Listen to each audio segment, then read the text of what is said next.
यति बेला सङ्क्रमितहरूको सङ्ख्या 600 नागेको छ। आसन्न जोखिमले हामीलाई थप सजग हुन, अझ उच्च योजनाका साथ सङ्क्रमणलाई नियन्त्रण गर्न र राज्यका सबै अङ्गहरूलाई महसुस हुने गरी अझ चुस्त र प्रभावकारी बनाउन माग गरेको छ।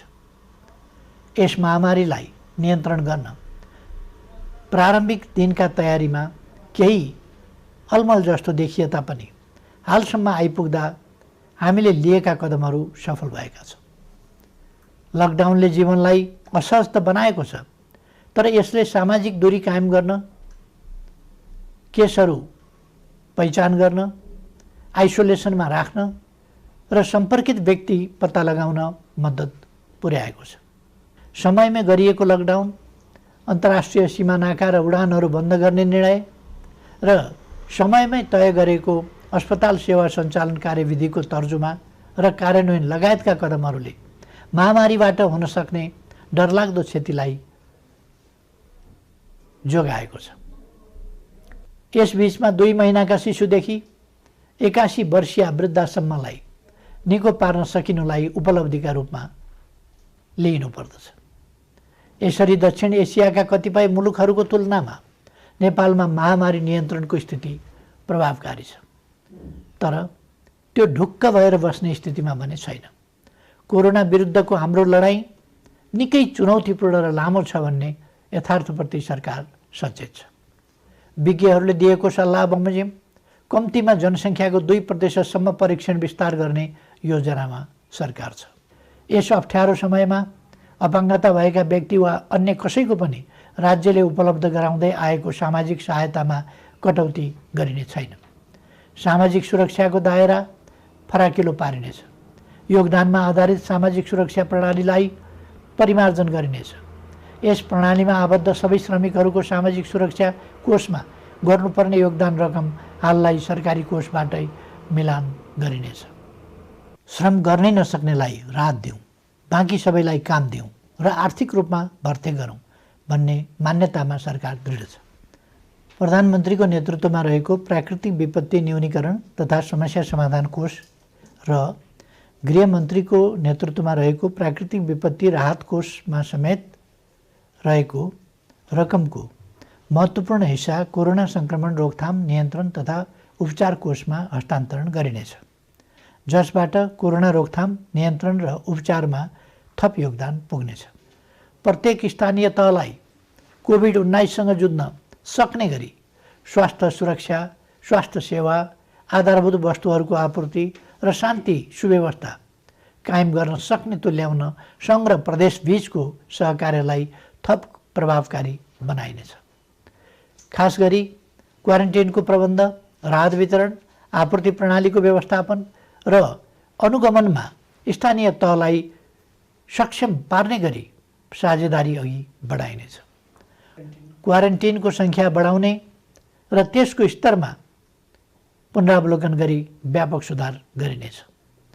आवश्यकता अनुसार बन्द अवस्थामा रहेका होटल तथा उपयुक्त सार्वजनिक संरचनाहरूलाई समेत क्वारेन्टाइनको रूपमा प्रयोग गर्ने बारेमा समेत योजना बनाइएको छ। केन्द्रीय योजना र स्थानीय तहको व्यवस्थापनमा सङ्क्रमित नागरिकको स्वास्थ्योपचार र क्वारेन्टाइनमा राखिएका व्यक्तिहरूको खानपान तथा हेरचाह व्यवस्थित गरिनेछ। कुनै पनि विषयले कोरोना विरुद्धको जारी युद्धलाई कमजोर पार्न हुन्न भन्नेमा म स्पष्ट छु। मैले पहिले पनि भनेको छु, मानिसका लागि जीवन पहिलो कुरा हो। रोग वा भोग केहीबाट पनि हाम्रा देशवासीको जीवन जोखिममा पर्न नदिन सरकार हदैसम्म प्रयत्नशील रहन्छ। यस कार्यमा सरकार सबै देशवासीबाट आजसम्म प्राप्त सहयोगका लागि आभारी छ र आगामी दिनमा थप रचनात्मक सहयोगको अपेक्षा पनि गर्दछ। अहिले मुलुक बाहिर रहेका नेपालीहरूको घर फर्किने क्रम बढेको छ। मैले नेपालीहरूको ठुलो सङ्ख्यामा कार्यरत रहेका मुलुकका सरकार तथा राष्ट्र प्रमुखसँग गम्भीर संवाद गरेको छु। नेपालीहरूको अप्ठ्यारोमा सहयोग गर्न मैले गरेको आग्रहमा उहाँहरूले निश्चिन्त रहन आश्वस्त पार्नु भएको छ।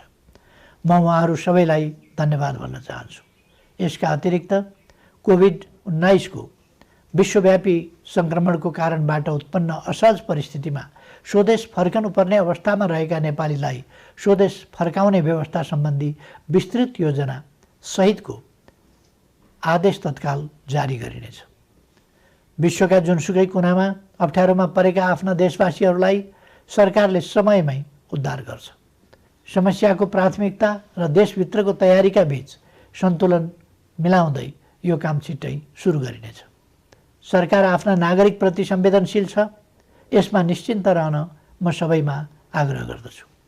विश्व स्वास्थ्य सङ्गठनको प्रोटोकल अनुरूप घर फर्कनेहरूको सीमा पार गर्नु अघि अनिवार्य परीक्षण हुनुपर्ने थियो, जसले महामारीलाई समुदाय स्तरमा फैलिनबाट धेरै हदसम्म जोगाउन सक्थ्यो। तर छिमेकी मित्र राष्ट्र भारतबाट अधिकांश घर फर्कनेहरू नियमको पालना र परीक्षण बिना नै अनेक कष्ट झेल्दै ठुलो सङ्ख्यामा सीमा पार गरिरहनु भएको छ। परीक्षणको अभावमा महामारी तीव्र गतिमा फैलिनमा यसले पनि योगदान गरिरहेको छ।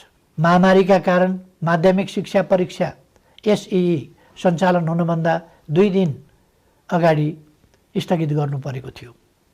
यो परीक्षा सञ्चालन हुन नसक्दा लाखौँ विद्यार्थी अहिले अन्यलमा छन्। अहिले तत्काल परीक्षा सञ्चालन गर्न सकिने अवस्था पनि विद्यमान छैन। तसर्थ एसईईका परीक्षार्थी विद्यार्थीहरूको सिङ्गो शैक्षिक वर्ष खेर जान नदिन शिक्षा, विज्ञान तथा प्रविधि मन्त्रालयले छिट्टै आवश्यक प्रबन्ध मिलाउनेछ।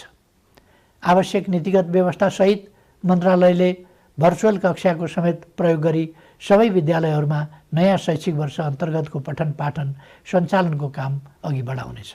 कोरोना महामारीका कारण थपिन सक्ने गरिबी र बेरोजगारीलाई समाधान गर्न कृषि क्षेत्रको अहम भूमिका हुने कुराप्रति सरकार सचेत छ। ठुलो मात्रामा आधुनिक यन्त्र र प्रविधिको प्रयोग गरी व्यावसायिकीय कृषि उत्पादनको कार्य अपेक्षित मात्रामा हुन नसक्नु, मेहनत तथा लगानी गर्ने उत्पादक र मूल्य तिरेर खरिद गर्ने उपभोक्ताको अहित हुने, तर किसान र उपभोक्ताको बीचमा रहने बिचौलियाले भने अनुचित फाइदा उठाउने जस्ता समस्या कृषि क्षेत्रमा रहेको आजको गम्भीर समस्या हो। यस समस्यालाई सम्बोधन गर्न आवश्यक खाद्य वस्तुहरूको आयातलाई घटाउने, कृषिमा आत्मनिर्भर हुने, क्रमशः कृषि उत्पादनको निर्यात तीव्र पार्ने र कृषि क्षेत्रमा ठुलो मात्रामा रोजगारी र स्वरोजगारी सृजना गर्ने कार्यक्रम हालै संसदबाट नीति तथा कार्यक्रमका रूपमा पारित गरिसकिएको छ। यति बेला विदेशमा रोजगारी गुमेर ठुलो सङ्ख्यामा हाम्रा श्रमिकहरू स्वदेश फर्किनु भएको छ।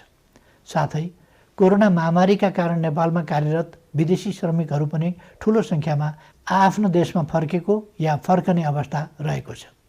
मुलुकमा विद्यमान र यस्ता विभिन्न ढङ्गले सृजना भएका रोजगारीका अवसर, विदेशमा रोजगारी गुमाएर स्वदेश फर्किएका र स्वदेशमै रोजगारविहीन नेपालीहरूलाई उपलब्ध गराइनेछ।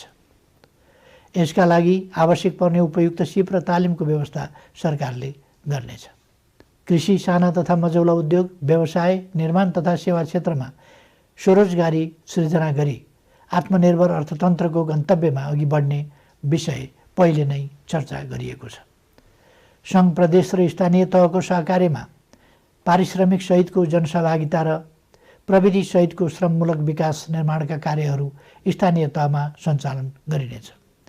प्रधानमन्त्री रोजगार कार्यक्रम अन्तर्गतको रोजगार सेवा केन्द्रलाई श्रम ब्याङ्कको रूपमा अघि बढाई सूचीकृत श्रमिकलाई उपलब्ध रोजगारीमा परिचालन गरिनेछ। स्थानीय तहहरूले स्वदेश फर्की बेरोजगार रहेका र स्वदेशमै रही रोजगारीको अवसर नपाएकाहरूलाई रोजगार सेवा केन्द्रमा दर्ता हुनका लागि सहजीकरण गर्नेछ।